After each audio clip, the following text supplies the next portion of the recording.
ক্রিকেটে যেন কেউ হারিয়ে ফেলেছে বাংলাদেশ। আরব আমিরাতের কাছে হারতে হবে এটাও এখন মেনে নিতে হবে।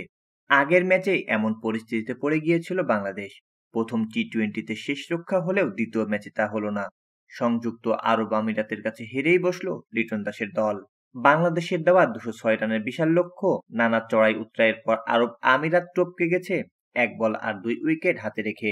১৯তম ওভারে শেষ বলে হতে পারত ১ রান, কিন্তু শরীফুলের স্টাম্প ভাঙার চেষ্টায় স্টাম্পের ছোঁয়া না পেয়ে বল বাউন্ডারির বাইরে আসে ৫ রান। তখন মাথা নিচু করে মাটিতে বসে পড়েছেন ফিল্ডার শরীফুল।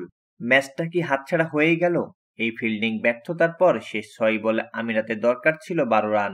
বলার তানজিম হাসান সাকিবের সেই ওভারে ১ বল হাতে রেখে প্রয়োজনীয় রান তুলে ২ উইকেটে জিতে যায় আরব আমিরাত।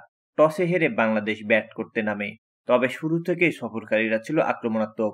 তানজিম হাসানের ৩৩ বলে ৫৯, লিটনের ৩২ বলে ৪০, হৃদয়ের ২৪ বলে ৪৫ রান ও শেষ দিকে জাকের আলীর ৬ বলে ১৮ রানে ভর করে ২০ ওভারে বাংলাদেশ ৫ উইকেটে খুঁয়ে করে ২০৫ রান। এটি টি-টোয়েন্টিতে ২৪ ম্যাচ পর দলীয় ২৫৪ ইনিংস ছিল বাংলাদেশের।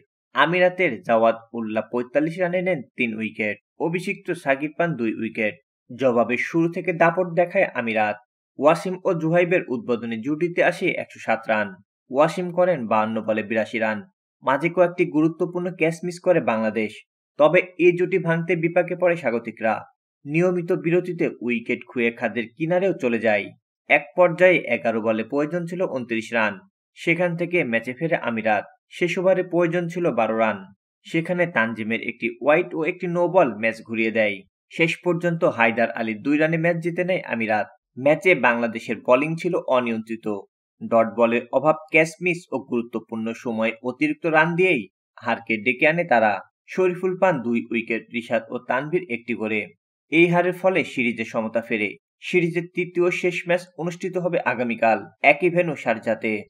দ্বিতীয় ম্যাচে এই হারের পর এখন প্রথমবারের মতো এই ফরম্যাটে আমিরাতের কাছে সিরিজ হারের শঙ্কাও মাথাচাড়া দিয়ে উঠেছে বাংলাদেশ শিবিরে।